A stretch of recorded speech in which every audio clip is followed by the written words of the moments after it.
বিচারের সাথে নির্বাচনের কোনো সম্পর্ক নেই, বরং নির্বাচিত সরকার শেখ হাসিনা সহ আওয়ামী লীগের অপরাধীদের শাস্তি নিশ্চিতে জাতির কাছে প্রতিশ্রুতিবদ্ধ থাকবে। নাগরিক পার্টির নেতাদের মন্তব্যের জেরে এই কথা বলেছেন বিএনপির স্থায়ী কমিটির সদস্য আমির খসরু মাহমুদ চৌধুরী। বলেছেন, যারা নানা ইস্যু সামনে এনে জাতীয় নির্বাচন পিছিয়ে দিতে চায় তাদের চরিত্র ফ্যাসিবাদী সরকারের মতোই। চলে আসুন পূর্বাচল ভ্যালিতে। ইতিমধ্যেই naval officers housing society NOHS plot কিনেছে পূর্বাচল ভ্যালিতে। Purbachal valley, a concern of সিটিমেড গ্রুপ। জাহাজ ভাঙা শিল্পে চ্যালেঞ্জ ও সম্ভাবনা নিয়ে রাজধানীর একটি হোটেলে Bangladesh ship breakers and recycling association আয়োজন করে গোলটেবিল আলোচনার। অনুষ্ঠানে অংশ নেন সাবেক বাণিজ্যমন্ত্রী ও বিএনপির স্থায়ী কমিটির সদস্য আমির খসরু মাহমুদ চৌধুরী।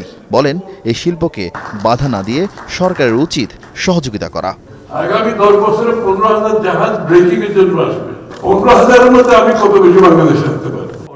শেখ হাসিনার বিচার এবং জাতীয় নির্বাচন নিয়ে নাগরিক পার্টির নেতাদের বক্তব্য নিয়ে জানতে চাইলে পরে সাংবাদিকদের তিনি বলেন, বিচার সম্পূর্ণই আইনি প্রক্রিয়া, এর সাথে সরকার পরিবর্তনের কোনো সম্পর্ক নেই।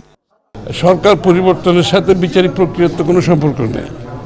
বিচারিক প্রক্রিয়া হচ্ছে, আমরা আইনের শাসনে যদি বিশ্বাস করি তো বিচারিক প্রক্রিয়া চলছে আছে এবং চলবে।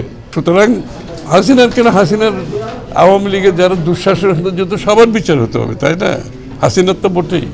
সুতরাং বিচারের সাথে নির্বাচনের কোনো সম্পর্ক আমরা তো দেখতে পাচ্ছি না এখানে। ঐক্যমতের পরিপ্রেক্ষিতে যে সমস্ত সিদ্ধান্ত আসবে সেখানে কারো তো কোনো সমস্যা নাই, কিন্তু আমি এটা প্রস্তাব করছি, এটা হতে হবে, এটা করতে হবে, এই ধরনের মন মানসিকতা যদি থাকে তাহলে তো আমরা আবার শেখ হাসিনার কথা মনে পড়ে যায় আমাদের।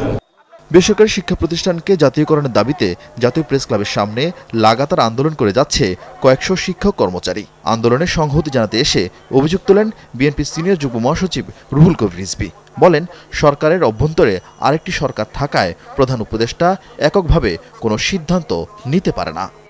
তিনি যে সিদ্ধান্ত নেবেন সেই সিদ্ধান্তের উপর তাকে থাকতে হবে, তাকে দেখতে হবে যে তাদের আশেপাশে শেখ হাসিনার দোষর, শেখ হাসিনার ক্যাসিনো রাজনীতিকে যারা টিকিয়ে রেখেছিল, তারা যদি আপনার প্রশাসনে থাকে তাহলে তো আপনার শিক্ষকদের উন্নতি হবে না।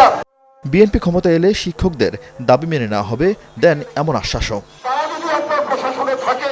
আরিফিন শাকিল, যমুনা নিউজ, ঢাকা।